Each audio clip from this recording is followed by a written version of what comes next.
ABC 10 News at 11 starts now.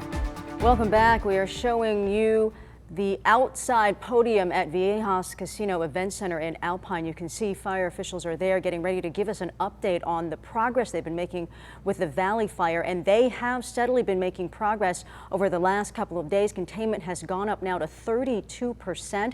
It was down at 27% just last night. So we want to hear now from them where things stand this morning and where they're headed. But they've also lifted some of the evacuation orders and people are heading back to their homes. Unfortunately, some of those homes have burned, and so those folks are trying to pick up the pieces. So let's find out what's happening meanwhile and where things are headed. The weather certainly has been helping a lot.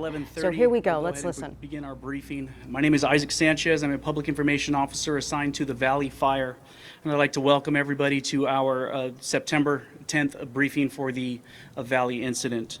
I would like to remind everybody to please silence your cell phones, and if you have any conversations, please take them off to the side area. There will be no questions initially while the speakers are speaking. Please hold all questions until all presentations have been given. I'd like to kick this off by introducing California Incident Management Team 15 Operations Section Chief Mike Milkovich. Good morning. I'm going to give you a little history of the fire. Fire started out here east of the Ludlow area and progressed significantly on the first day in that 4,000 acre realm. Over the following few days, with a west wind, the fire moved down to the east and basically is in the same location that we see now. We then had our east wind event come in with outstanding work by your firefighters. We were able to hold this west side in essence to the same footprint the fire was in the day before. Nothing short of amazing that we were able to hold the fire there. The fire is not complete. Although we're showing containment on the fire, we do have some areas that we have heat through here. We're working diligently to take care of those areas today. We're focusing on our priorities on structure protection out on the west side up to the north where we have homes. We are doing perimeter control. You're starting to see that black line show up where the crews are working, and we have containment on the fire. And we're doing mop up in and around the structures as well as structure defense. I'd like to introduce one of our unified commanders, Jason Malnerich. I blew it, I'm an itch as well. Malnerich.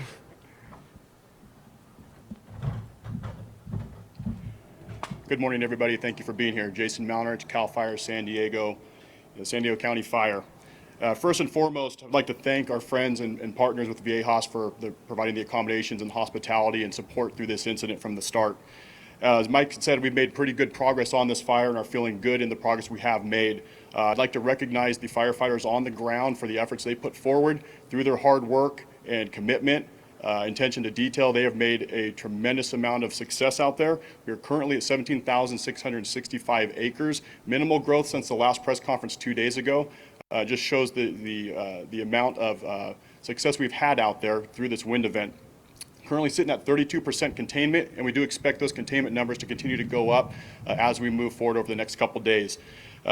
Couple things, as you guys are well aware, we've had red flag conditions throughout the state of California. They've been for the long haul, a lot of work ahead of us, and we currently have 29 major complexes throughout the state of California that's requiring a significant amount of resources and strain, both locally and throughout the state, as well as other states coming in to assist.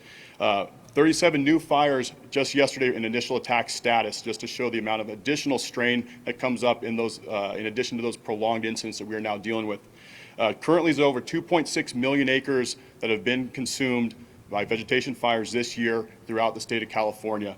And again, 3.1 million acres, over 7,600 fires in 2020 alone. And with that, for additional details on the Valley Fire, I'd like to introduce my partner, Unified Incident Commander Tom Klimo.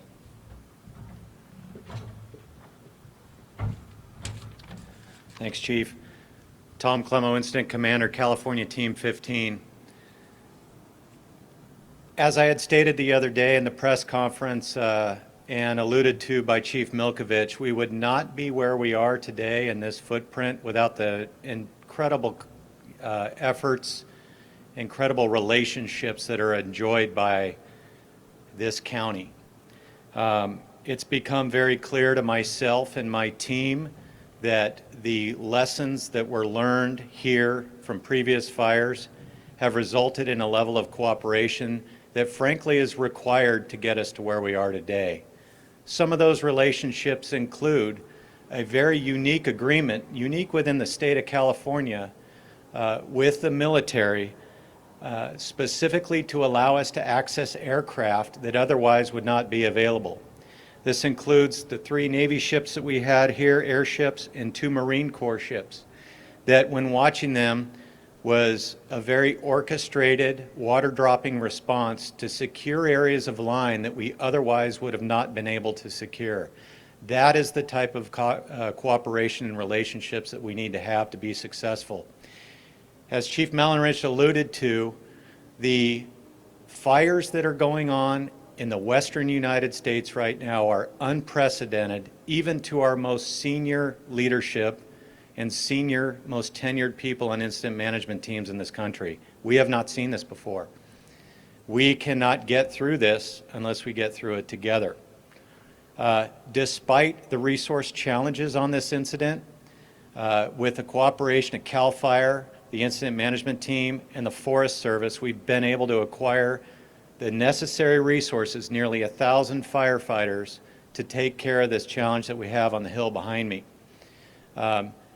That could not be done, again, without the relationships that are here. And to Viejas, thank you so much for the hospitality. The team, on behalf of the incident management team, we greatly appreciate it. One of the additional partners that we've had in executing our mission to help get people out of harm's way have been the San Diego County Sheriff's Office. I can't say enough about them. And to speak more to that, I'd like to invite Lieutenant Tony O'Boyle to the stage. Lieutenant.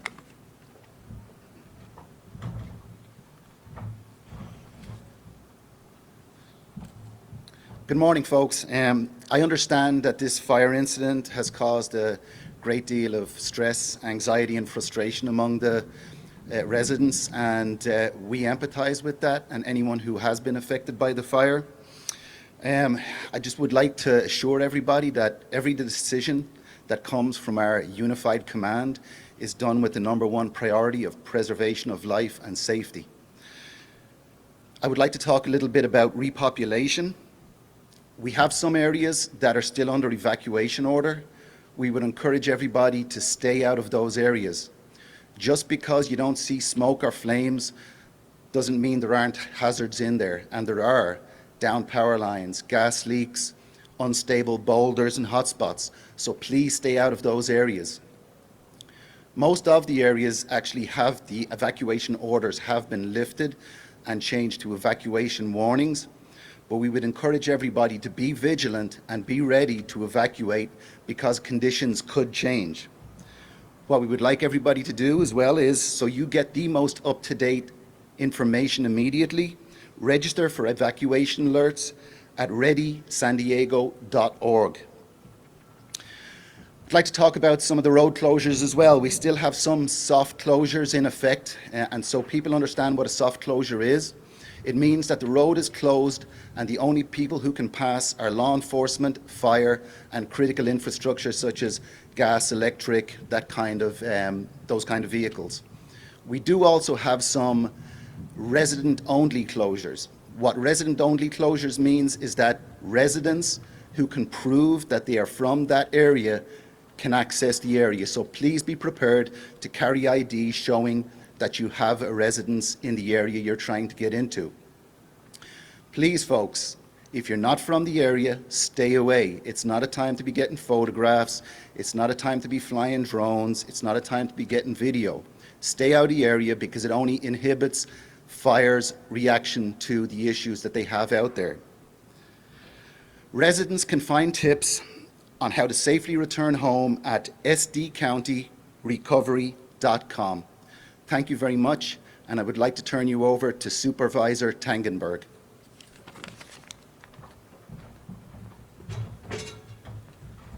Thank you, Lieutenant O'Boyle, and thank you to everybody who's been putting in an amazing amount of effort to help contain and control this wildfire in San Diego County and in the Cleveland National Forest.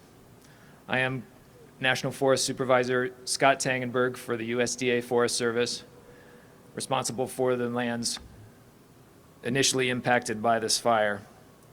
And yet I work cooperatively and rely so heavily on all of the partners that have already been mentioned by the previous speakers. Thank you so much again to Team 15 for coming in, for CAL FIRE for providing so many valuable resources, to the military, to the county, to the CHP, and of course to the Sheriff's Department as well. The Sheriff mentioned the need to remain out of the area if you don't physically live there and if you don't have business there. I'm going to echo that for not just the areas encompassing the fire, but encompassing the entire Cleveland National Forest. We have issued a forest-wide closure. If you're not a resident of an area incorporated within the National Forest and you don't have business within the National Forest, now is not the time to come and recreate on the National Forest. When the danger has subsided and the fire activity is much lower, there will be plenty of opportunities to enjoy our public lands again. But as we've seen, not just in San Diego County, but statewide and across Oregon and Washington as well, our wildlands are in tinder dry conditions. The amount of fire on the ground is unprecedented. And when the wind events come, the explosive growth that we can see on these fires can be life devastating. Life and safety, again, are our top priority. And with that, we put an immense amount of effort in protecting homes and property as much as possible. We also have a responsibility to help protect our natural resources on the hillside. It's these watersheds that provide the drinking water for thousands and tens of thousands of people downstream. Wildlife habitat, recreation opportunities, etc. And the immense cooperation that I spoke of before and the incredible use of aircraft and the crews that we were available has helped to create an environment where this fire, thankfully, was not going to repeat the patterns that several other fires have up and down the West Coast. 17,000 acres sounds like a lot of land, but compared to many of the fires that are currently still actively burning across the state of California and other places, it is a relatively small number. We're thankful for the fact that that is a relatively low impact to both, again, our communities and our natural resources. However, given the fact that a significant portion of our watershed has burned and burned in a severe manner, we will be shifting soon to a damage assessment team, not just for the structures that were lost, but also the impacts to the watershed, and providing scientific evaluations of what those impacts may indeed be, and see if there are indeed anything we can do to mitigate those impacts, protect downstream resources, such as water quality. All of those things are very important. All of those things are all of our responsibility, and all of us work together to help redeem that responsibility and care for these resources for the citizens of not just San Diego, but for the entire United States. That cooperation has been exceptional, and I want to thank my next speaker for all of her assistance in that cooperation, Supervisor Diane Jacob.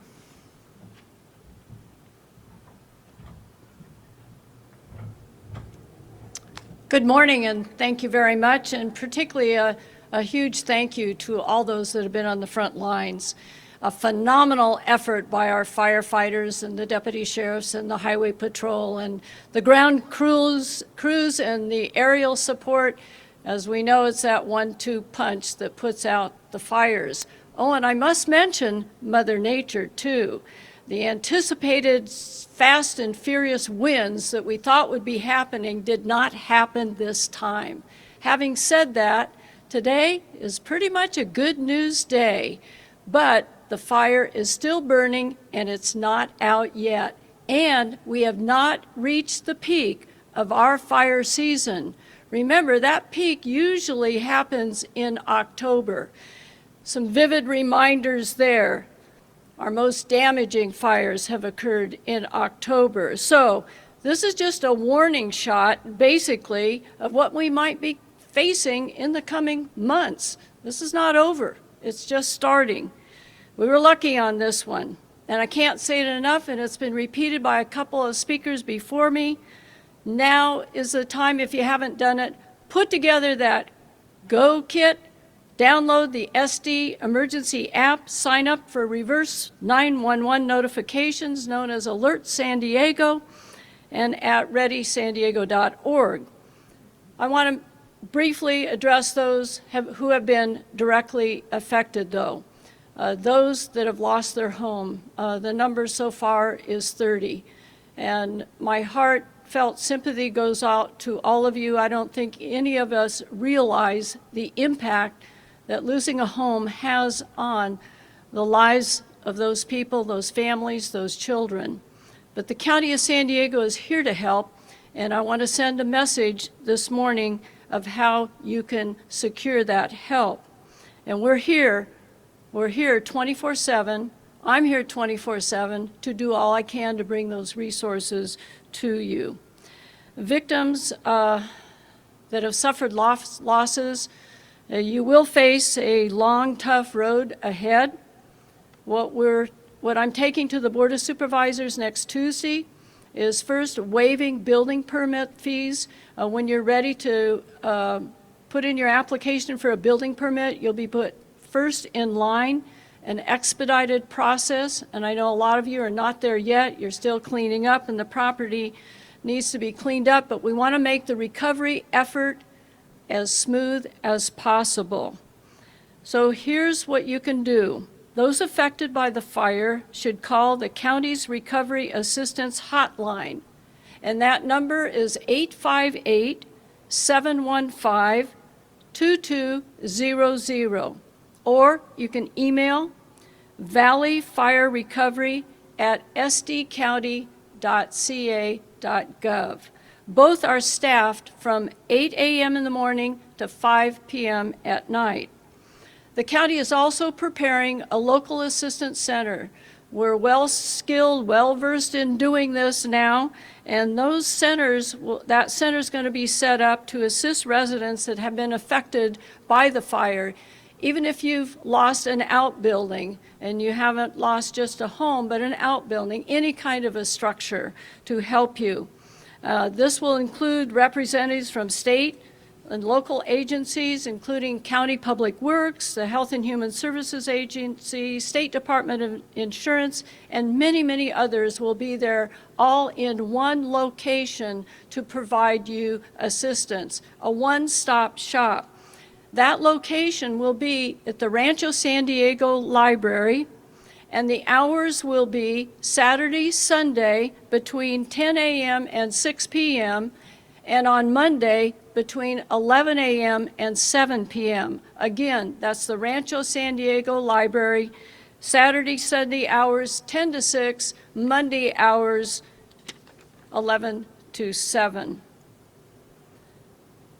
If you're not a victim of the fire, but you'd like to help, and there's a lot of people, and we've had calls of people want to help, and that's a good thing. One way is through the San Diego Foundation. From what I understand, donating money is the best way. Some entities are not accepting donations directly just because of the COVID situation. So the best way to donate through San Diego Foundation. That has created a San Diego Regional Disaster Fund specifically to help the victims of this fire, the Valley Fire, and they will collect and manage the donations for those who have been impacted by this fire. And those donations can be made by visiting, well, the www part, but the sdcountyrecovery.com. That's sdcountyrecovery.com, and finding the San Diego Foundation link. It'll be right there for you. Thank you all. Be prepared, be safe, be alert, and I thank you all for being here.